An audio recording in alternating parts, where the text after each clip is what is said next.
આની બીક છોકરાને વધારે લાગે. વાહ જુઓ, આને કહેવાય કાનશિયાળ. અમારા બાજુ તો આને કાનશિયાળ કહે છે. સ્વાગત છે તમારા બધાનું મારા ન્યૂ બ્લોગમાં. ને આજે આપણે ખેતરમાં જઈએ છીએ. ખેતરમાં આપણે કપાસિયા તુન્યા હતા ને, તો હજુ સુધી ઉગ્યા કે નથી ઉગ્યા તેવું જોવા માટે જઈએ છીએ. અને જો કેવો સરસ મજાનો મોરનો અવાજ સંભળાય છે. ને બીજું કે વચમાં તમને જે આવશે તે આજે બતાવશું. હવે મારે 1 કિલોમીટર સુધી ચાલીને ખેતરમાં જવાનું છે. જો હવે હાલમાં જઈએ જ છે, ફરતા ફરતા બધા ખેતરો હશે. વ્યૂ તમને કેવો સરસ મજાનો લાગે. જુઓ, આજે તમને જતા જતા જે કંઈ જોવાનું મળશે, સાપ મળશે, કીડા મળશે, પશુ પક્ષી મળશે, બધું જ મારા બ્લોગમાં તમને જોવાનું મળશે. મેં તમને કીધું હતું ને કે ખેતરમાં બધું જ જોવા મળે. તો તમને અમારી ભાષામાં અમારા ગામડા બાજુ તો કાનશિયાળ કહે છે. હવે તમારા બાજુ એ જીવડુંને શું કહે તો ખબર નહીં. તો ગાઈસ તમને બતાવું. જુઓ આને કહેવાય કાનશિયાળ. અમારા બાજુ તો આને કાનશિયાળ કહે છે. જુઓ કેવી છે, કેટલા બધા પગ. જો ટ્રાવેલ્સ હોય ને એવી. જુઓ દેખો, અમને તો આની બીક ના લાગે. આની બીક છોકરાને વધારે લાગે અને સિટીના છોકરાઓને વધારે લાગે. આપણાને બીક ના લાગે. જો પડી ગઈ. જો બીજી તમને બતાવું. દેખો કેટલા બધા પગ છે એના. ચાલો હવે આપણે આગળ જઈએ. બીજું આગળ શું જોવા મળે. જો આ બધી ફરાજ છે. ખેતરમાં તો આપણે પહોંચી ગયા છે અને સરસ મજાનો કપાસ ઉગી ગયો છે. જુઓ દેખાય ને કેવો ચાહે પડી ગયો. જે તમે કોટનના શર્ટ પેન્ટ પહેરો છે ને તે કપાસ રૂ, આમાંથી રૂ થાય.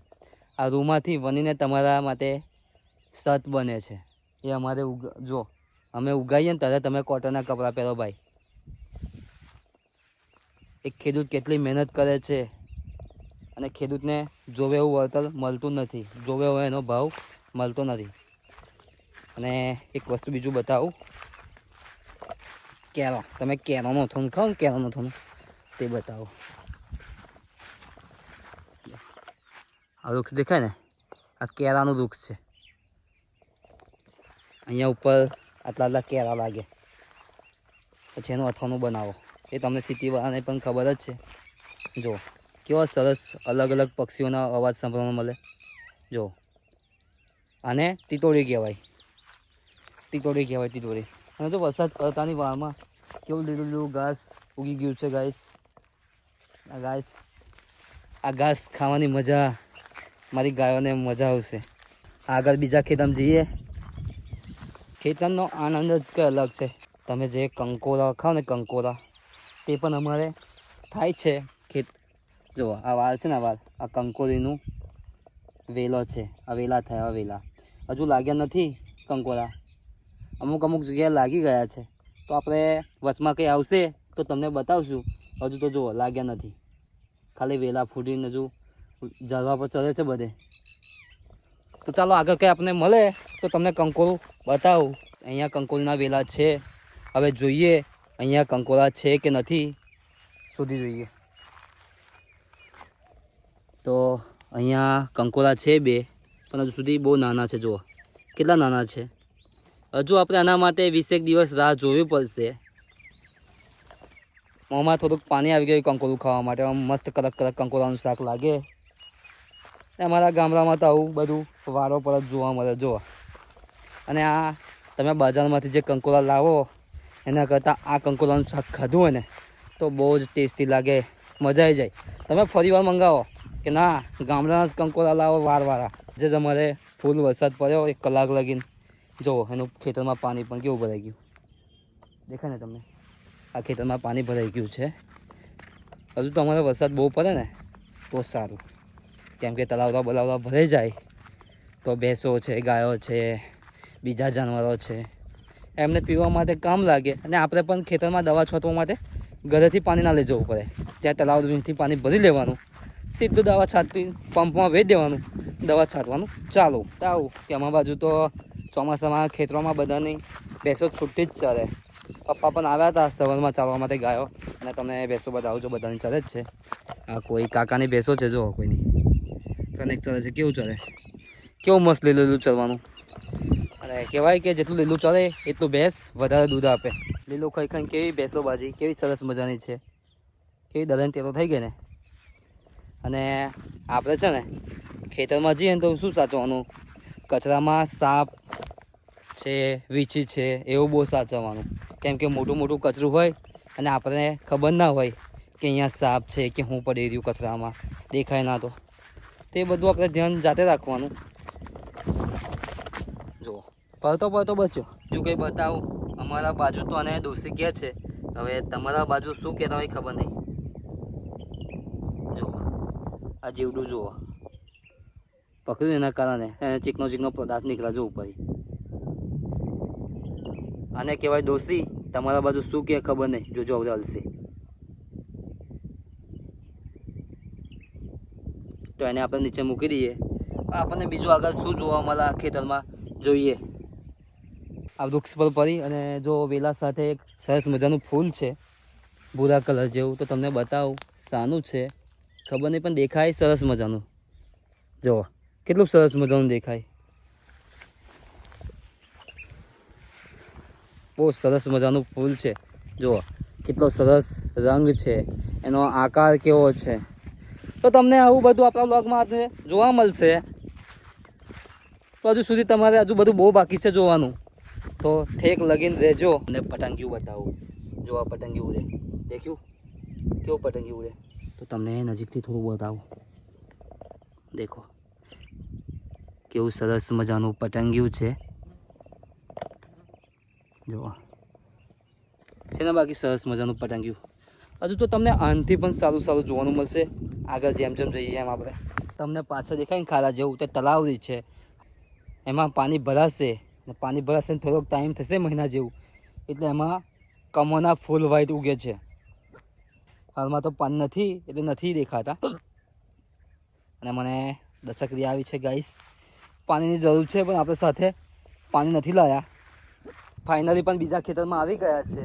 અને તમને કપાસ આમાં નહીં દેખાય, કેમ કે નિંદન કરવાનું થઈ ગયું. દેખાય ને આ ચાસ દેખાય ને, એની મેં કપાસ છે. હવે કચરો અમારે ખબરીથી નિંદન કરવું પડશે, ત્યારે સાફ થશે.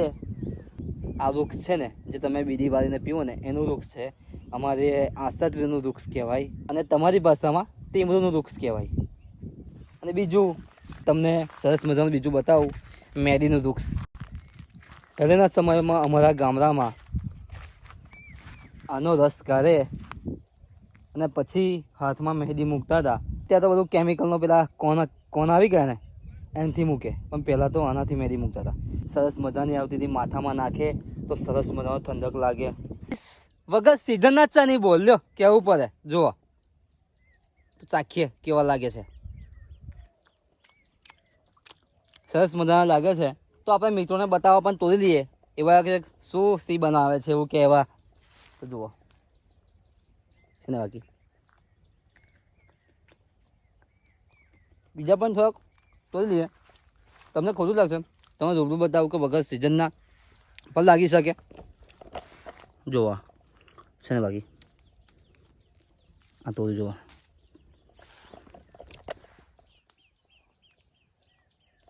વગર સિઝનના ચની બોલ તો અમારા ગામડામાં તો વગર સિઝનના પણ ચની બોલ ખાવાના મળે.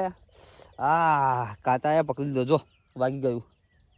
તો બસ આટલા તો એમને બતાવવા બહુ થઈ ગયા. તો ચાલો આપણે આગળ જઈએ અને થળીઓ ફેંકી દઈએ. બીજી એક બોર ઉગે તો અહીંયાથી તો પાણીમાં રહીને નીકળવું પડશે. થોડુંક પાણી છે એના કારણે આપણે ટ્રેક આપણી અંદર થોડીક ચડાવી દઈએ. તો ટ્રેક તો ચડાવી દઈએ, ચપ્પલ હાથમાં લઈ લઈએ અને નીકળીએ. ચપ્પલ હાથમાં લઈ લીધા છે. જુઓ આ પાણીમાં રહીને નીકળવાનું છે.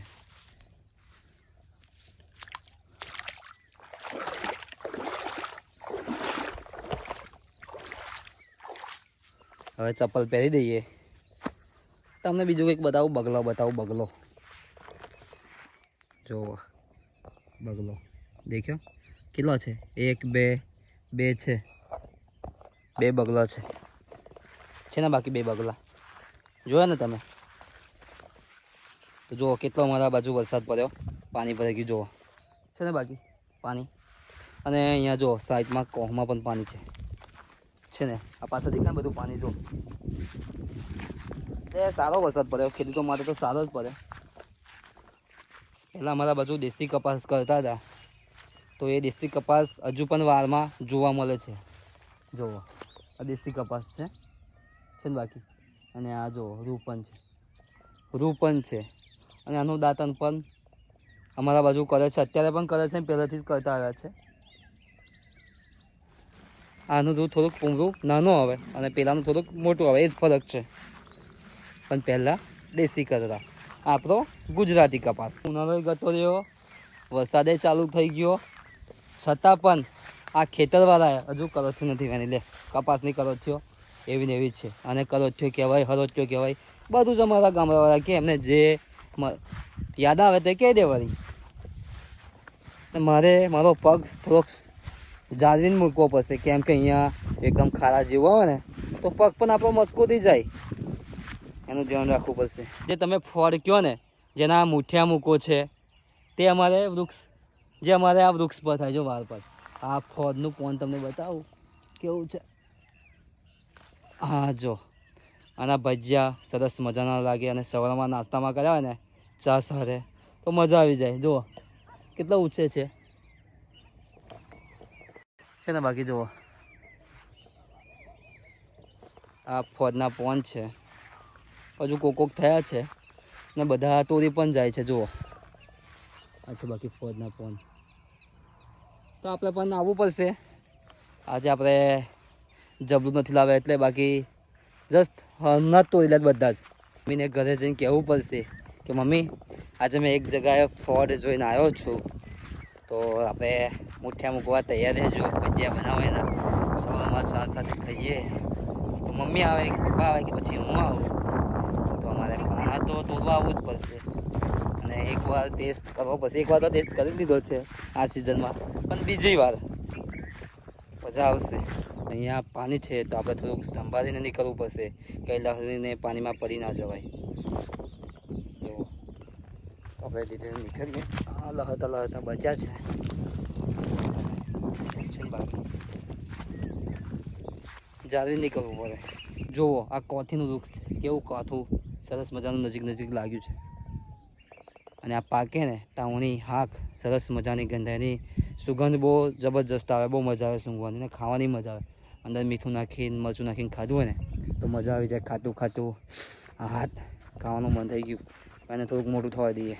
ના જ કીધું કે મને ખાવાનું મન થઈ ગયું છે, તો આપણને કોઠું નીચે મળી ગયું છે. જ છે જુઓ, તો આપણે લઈ લઈએ. જો મેં કીધું કે હાક જ છે, તો આપણને હાક મળી જાય તો ઘરે જઈને ખાઈએ. ચાલો ત્યાં ને બધાને ખવડાવીએ. હવે આપણને કીચડ નહીં ન રહે, કેમ કે આપણે આવી ગયા છે રોડ પર. જુઓ સરસ મજાના રસ્તા પર આવી ગયા. હવે કીચડથી આપણા પગ નહીં બગડે. જુઓ કેવા સરસ મજાના પાછળ વૃક્ષો દેખાય છે નીલગિરીના છે ને બાકી. ચાલો હવે ધીરે ધીરે જઈએ આપણે આપણા ઘર બાજુ.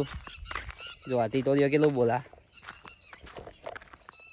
તમને વાંદરો બતાવું ક્યાં આગળ બેઠો. જો દેખાય પાછળ ક્યાં આગળ બેઠો. એનું બચ્ચું કેટલું સરસ મજાનું છે, તમને ઝૂમ કરીને બતાવું. જો એ ના થવા બીજો હજી જો એને બીક લાગે છે, એટલા માટે ભાગે છે. તો ગરમી થઈ ગઈ છે. જુઓ ઓ ગાઈસ, જો તો ખરી કોણ શિયાળો કેટલી બધી. જો કેટલી બધી છે. જુઓ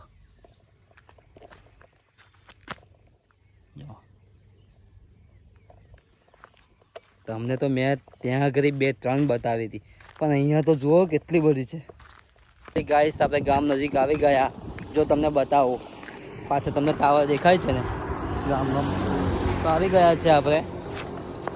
હવે જઈએ ધીરે ધીરે ઘરે આપણે. આજનો તમને ખેતરનો બ્લોગ સારો લાગ્યો હોય તો લાઈક, કોમેન્ટ અને સબસ્ક્રાઈબ કરવાનું ના ભૂલતા. અને ખેડૂત મિત્રો તો ખાસ સબસ્ક્રાઈબ કરજો, અને તમારા મિત્રો તમારી ફેમિલી પાસે સબસ્ક્રાઈબ કરાવજો. એક ખેડૂતને તમે સપોર્ટ કરજો. તો ચાલો બસ, જય હિન્દ.